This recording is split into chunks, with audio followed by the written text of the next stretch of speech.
बिस्मिल्लाहिर्रहमानिर्रहीम। अस्सलाम वालेकुम स्टूडेंट्स। आज हम स्टार्ट करेंगे chapter number 5 spinal joint mobilisation. तो स्पाइनल जॉइंट मोबिलाइजेशन बेसिकली हमारे पास ये एक प्रोसीजर है जिसमें हम स्पाइनल जॉइंट्स को वर्टिब्रल सेगमेंट के लेवल पे जो है वो ग्लाइड्स देते हैं in order to increase the mobility और टू डिक्रीज़ द पेन। तो मतलब हमारा सिम्टोमेटिक ट्रीटमेंट और उसके साथ साथ मोबिलिटी को गेन करने के लिए और at the same time hyper mobility को कंट्रोल करने के लिए हम स्पाइनल जॉइंट के लेवल पे मोबिलाइजेशन देते हैं। ठीक है, अब यहाँ लिखा है कि जो मोबिलाइजेशन टेक्निक है वो हमारे पास largely as a result of following observations पे होती है। One can see and measure decrease active movement and feel restricted joint pain in associated joint. ये जो हमारे पास स्पाइन का पूरा सेगमेंट होता है ना, जैसे कि लंबर सेगमेंट, थोरेसिक सेगमेंट, इन पूरे सेगमेंट्स में भी हम इन मूवमेंट्स को एक साथ मिलकर जो है ना ऑब्जर्व कर सकते हैं। जैसे कि ये नहीं हो सकता कि सर्वाइकल C1 और C2 पे मोबिलिटी कॉम्प्रोमाइज़ है, बल्कि ओवरऑल हमारा जो सर्वाइकल रीजन है पूरा वो एक साथ जो है ना हाइपर मोबिलिटी में जो है वो एक्ट करेगा। और ये सारा जो फंक्शन होता है ये बेसिकली डिस्क का होता है। एज यू नो कि हमारा डिस्क जो होता है वो शॉक एब्जॉर्ब करता है और at the same time pressure को डिस्ट्रीब्यूट करता है ओवरऑल पूरे रीजन पे।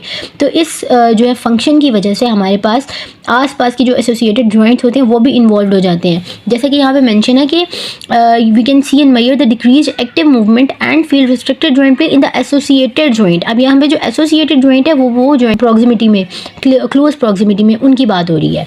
फिर आ जाते हैं following treatment with the passive translatoric movement. There is usually an increase in active movement in an increase in the passive joint play and decrease movement. और ऑफ कोर्स जब ट्रीटमेंट हम देंगे स्पाइनल जॉइंट की mobilisations के साथ passively means therapist का perform करेगा, इसमें पेशेंट का कोई रोल नहीं होगा। पैसिवली हम जो है वो ग्लाइड्स देंगे स्पाइनल जॉइंट में। ट्रांसलेटरी ग्लाइड का मतलब है कि रोलिंग, ग्लाइडिंग, स्लाइडिंग करेंगे, तो उसके रिजल्ट में हमारे पास क्या होगा, डिक्रीज होगी पेन, इंक्रीज होगी active movement and passive joint play भी जो है वो इंक्रीज होगा। तो joint mobilisation is perhaps the most important component of OMT practice. Hands on skill is required. Of course hands on skill की जरूरत होती है। हैंड्स ऑन स्किल हमें चाहिए होता है डायग्नोज करने के लिए प्रॉब्लम को, ट्रीटमेंट की इफेक्टिवनेस को बढ़ाने के लिए। हैंड्स ऑन स्किल ही तो काम का आता है इस मैनिपुलेशन या मोबिलाइजेशन के प्रोसीजर में। फिर वगैरह ड्यूरिंग मोबिलाइजेशन की treatment the skilled practitioner constantly monitor patient response. Of course जो पेशेंट रिस्पॉन्स है वो बड़ा मेन फैक्टर है। ठीक है, ये एक मेजर जो है ना रोल प्ले करता है। पेशेंट हमें ड्यूरिंग असेसमेंट या ड्यूरिंग ट्रीटमेंट अगर उसके एक्सप्रेशन या उसकी वर्बल कमांड या उसकी ओवरऑल जो वो हमें रिस्पॉन्स देगा उससे हमें पता चल जाएगा कि ये जो ट्रीटमेंट है ये पेशेंट के लिए इफेक्टिव जा रहा है, नहीं जा रहा, क्या वो ये लेना चाह रहा है, क्या इतने सिम्टम्स उसके ज़्यादा हैं कि मतलब वो हमें अपने पेशेंट हाथ भी नहीं लगाने दे रहा। तो फिर इस बेस पे जो है ना हम पेशेंट के रिस्पॉन्स के बेस पे हम जो है वो डायग्नोस्टिक हाइपोथेसिस, जो हमने हाइपोथेसिस पहले से बनाया हुआ है, यानी कि अब पेशेंट चल के मेरे पास क्लिनिक में आया, मैंने उसी टाइम उसकी चाल से नोट कर लिया कि इसकी मुझे कोई हिप के लेवल पे पैथोलॉजी लग रही है और हिप के मसल में या फिर कोई जो है वो उसके जॉइंट के लेवल पे पैथोलॉजी है या कोई मसल्स में स्पैज़म है। ठीक है, तो मैंने उसको अंदाज़ा लगा लिया। अब वो जो मेरा हाइपोथेसिस था ना, जो मैंने डायग्नोस्टिक हाइपोथेसिस बनाया था, उसको कन्फर्म मैं करूँगी जब मैं पेशेंट को हाथ लगाऊंगी। ठीक है, यानी मोबिलाइजेशन के थ्रू मैंने पेशेंट के रिस्पॉन्स को देखकर अपना जो डायग्नोस्टिक हाइपोथेसिस बनाया था वो मैंने कंफर्म कर लिया। ठीक है, और फिर उसके रिजल्ट में मैंने कोर्स ऑफ एक्शन अपना जनरेट किया कि अब मैंने कौन सा ट्रीटमेंट प्लान जो है इसके लिए तैयार करना है। ठीक है, to elicit the formation of new hypothesis और new hypothesis भी बनाना है। Perhaps signal the need for further evaluation, problem clarification। और फिर वो कह रहे हैं इन ट्रीटमेंट क्लिनिकल डिसीजंस, यानी कि ट्रीटमेंट के दौरान क्लिनिकल डिसीजंस भी हम बना सकते हैं। जो पहले के बने हुए क्लिनिकल डिसीजंस हैं उनको मोल्ड कर सकते हैं, चेंज ला सकते हैं उनमें। तो ये सारा अब यहाँ पर जॉइंट मोबिलाइजेशन के गोल्स की बात हो रही है कि हमारे पास जो होते हैं ना एक्सट्रीमिटी का मोबिलाइजेशन और स्पाइन की मोबिलाइजेशन, इसमें फ़र्क होता है। जो हमारे पास एक्सट्रीमिटी के जॉइंट होते हैं उनमें जो मोबिलाइजेशन होती है वो वन जॉइंट पे हो रही होती है, लेकिन स्पाइन के लेवल में एज यू ऑलरेडी नो कि 3 जॉइंट्स की बात हो रही है, साइनोवियल जॉइंट्स की और डिस्क जॉइंट की। ठीक है, तो 2 साइनोवियल जॉइंट और 1 डिस्क जॉइंट, और उसके साथ पे हमारे जो इंटरवर्टिब्रल डिस्क के या फिर नर्व्स जो होती हैं, आसपास के जो स्ट्रक्चर्स हैं स्पाइन के, नर्व्स हो गई, आर्टरीज हो गई, हमारे पास डिस्क हो गई इंटरवर्टिब्रल, इन सारों में भी चेंजेस आ सकते हैं मोबिलाइजेशन के रिजल्ट में। ठीक है, तो इसलिए हमारे पास जो स्पाइनल जॉइंट की मोबिलाइजेशन है वो डिफर करती है from the extremity joint mobilisation. फिर हमारे पास आ जाता है कि अब मोबिलाइजेशन जो होती है ना वो बायोमैकेनिकल असेसमेंट की बेस पर हम देते हैं। Biomechanical assessment is basically hypomobility और हाइपर मोबिलिटी। दो तरह के प्रॉब्लम्स के साथ पेशेंट हमारे पास आता है, या तो बहुत कम मोबिलिटी है या बहुत ज़्यादा मोबिलिटी है। ठीक है, ऑलरेडी नो कि हमने पिछले प्रीवियस चैप्टर्स में ये चीज़ें पढ़ी हैं कि हाइपोमोबिलिटी अगर नॉर्मल एंड फील के साथ है तो फिर उसका कोई पैथोलॉजिकल अफेक्ट नहीं है पेशेंट पे, वो कोई पैथोलॉजी नहीं है, उसके रिजल्ट में कोई ट्रीटमेंट की रिक्वायरमेंट नहीं है। अगर तो उसकी hypomobility with abnormal and feel है, यानी कि हमारे जॉइंट पे कोई एबनॉर्मली हमें एंड फील आ रही है अलॉन्ग विद हाइपोमोबिलिटी, फिर हम उसको कहते हैं कि उसको जो है हम ग्रेड 2 की रिलैक्सेशन मोबिलाइजेशन देंगे और ग्रेड 3 की स्ट्रेच मोबिलाइजेशन देंगे। हमें पता है कि कैल्टन वार्ड के 3 ग्रेड होते हैं, ग्रेड 1, ग्रेड 2 एंड ग्रेड 3। अब ग्रेड 2 को फर्दर हम डिवाइड करते हैं दो में। एक ग्रेड 2 होता है स्लैग जोन और एक ग्रेड 2 होता है ट्रांजिशन जोन।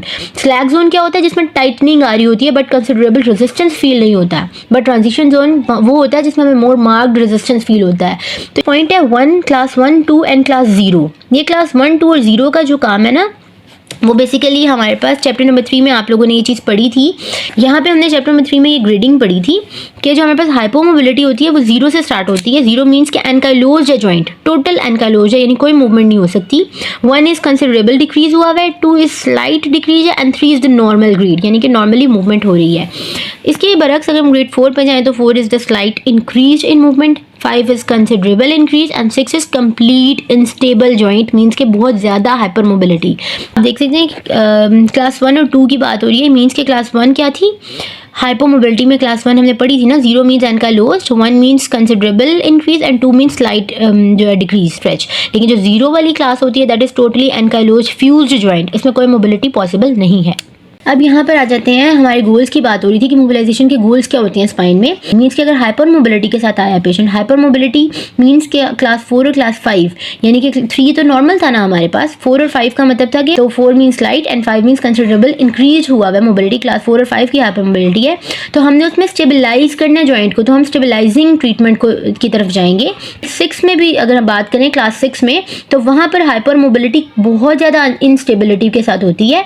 ठीक है, डिसलोकेशंस हो जाती हैं, लिगामेंटस लेग्जिटी हुई होती है, हमारे पास पेरिआर्टिकुलर स्ट्रक्चर्स में बहुत ज़्यादा लेग्जिटी आई होती है। कभी कभार ऐसा केस भी आता है जिसमें हमारे पास जो बायोमैकेनिकल स्टेटस होता है पेशेंट का वो हम डिटर्मिन ही नहीं कर सकते। क्यों नहीं डिटर्मिन कर सकते? That is the case of severe pain. Patient बहुत ज़्यादा पेन के साथ आया है, स्पैज़म है बहुत हाई लेवल का, पेरेस्थीसियाज हैं, इस किस्म के उसके पास सिम्टम्स हैं, वो स्ट्रेचिंग को बिल्कुल करने ही नहीं दे रहा, तो हम अब उसको हाथ ही नहीं लगा सकते। तो फिर हम कैसे डायग्नोस्टिक हाइपोथेसिस को जो है वो देख सकेंगे?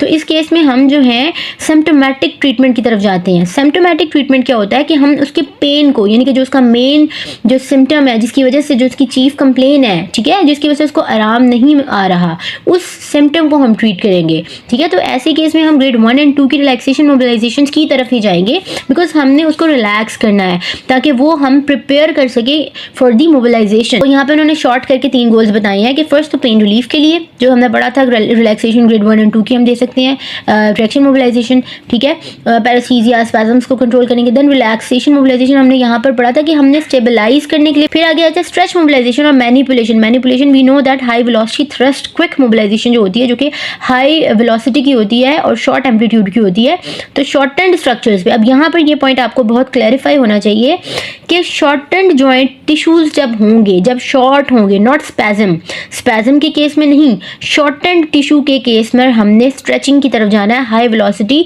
मैनिपुलेशंस की तरफ जाना है। ठीक है,